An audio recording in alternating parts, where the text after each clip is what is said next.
Okay, sorry about that last part. Phone was being retarded and I had to charge it. I was on my bowstring here. Give me a sec. Let me pull this up here. I do realize most of these videos are pretty crappy, mainly because I'm on my phone. So bear with me here. And when I get some money for my job, I'll actually buy a camcorder or some shit, or a better computer. You can see here pretty much my serving. What this is it's artificial sinew. You can tell I use it a lot. And this is actually a 2 serving right here. Hold on. Sorry for all the shakiness. You can see right here, that takes you where 1 serving stopped, where this bigger part stopped, and where this smaller second part continued. And it's a pretty good serving. It lasts up. One thing you want to do when you're wrapping your serving, because I mean this stuff starts out pretty flat. It actually starts out like a long flat ribbon, and actually you can cinch it into thread.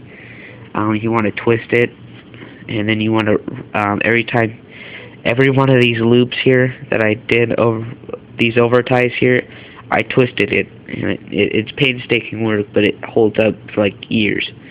This one I've had for like 2 years. This string I've had for like 7 years, but the serving's like 3 years old. Another thing down here, let me get my feet out of the way because it looks kind of weird, is I have my smaller loop right here. That just goes over this little shoulder knock here.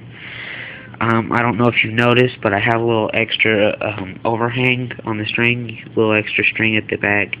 So what I did was I knotted it right underneath this knot here. You can see it right there. And I threw it around, kind of just twisted it around here. And what that does is it's a guiding string. So every time I go to string it, it's kind of like it's stringer and a string in itself. And it's pretty quick and very effective. And yep. But this bow pulls about 35 to 40 pounds. And I'm actually up in Louisville, Kentucky, and I mean in Kentucky they really don't have weight pound limits for your bows and arrows. And I think they do let you use stone points. I haven't been hunting in a long time. It's been 3 years due to school and stuff. This is pretty much just one of the knife cases that I occasionally put on my quiver. I just tie it on with some cord. You can see that you can hang it sideways, or you can hang it up like this. I know it's pretty dark, sorry. Catching on light here. You can tell that right here, you can use this part, and you can string it upright like this, or this. You got the sleeve right here. You can see the seam here, and the seam here, and that lets you hang it on pretty much sideways. And I prefer it sideways, but yeah. I have multitudes of knives that I use. My good one that I've had for years is a cavalryman's knife. You can tell I broke the handle.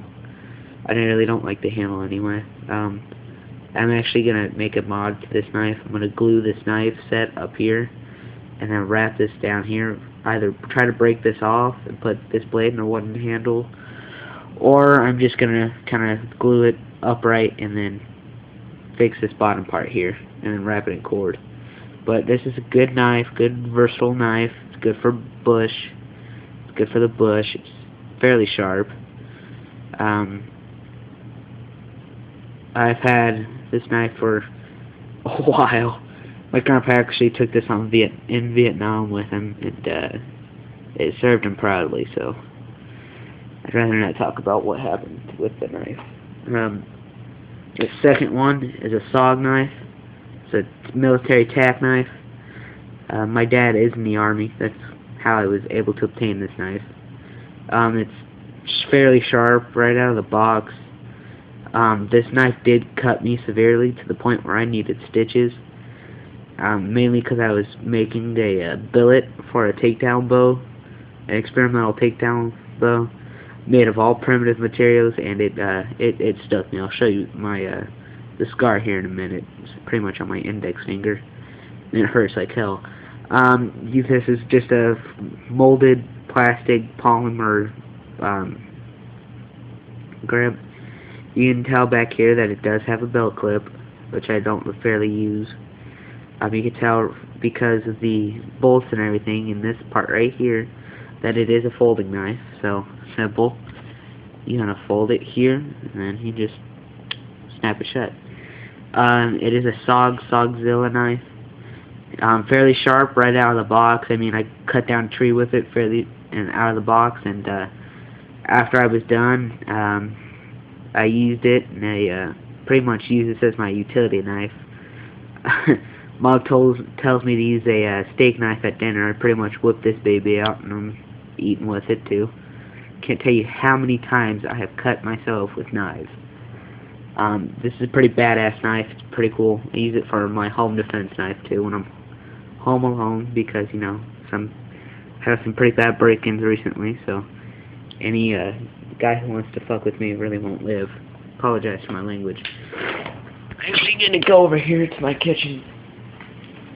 You can tell that my house is pretty big. Reach into my drawer.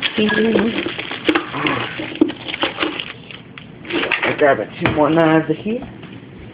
Okay. This one was actually. Hold on, let me sit back down here on the couch. Oy. Because I'm lazy like that. This one's actually pretty much my multi-tool. This one has served me for a good couple years. This is the Columbia one. I did get this at believe it or not, I got this at Kohl's in Kansas. I don't know how pocket knives ended up at Kohl's, but you know, world's a freaky place. This does have knife, saw, can opener, bottle opener, scissors, screwdriver, wine bottle opener, which my family uses fairly a lot. No offense to them, we're Italian. Nail cleaner, file, you know, all that stuff. I do use these, as you can tell here by this little spot here. Try getting close. But I do use it for an abrasion pad when I'm burnishing my bows and my arrows. So, yep. This knife was another military tactical folding knife. This one is set into a hollow cane handle.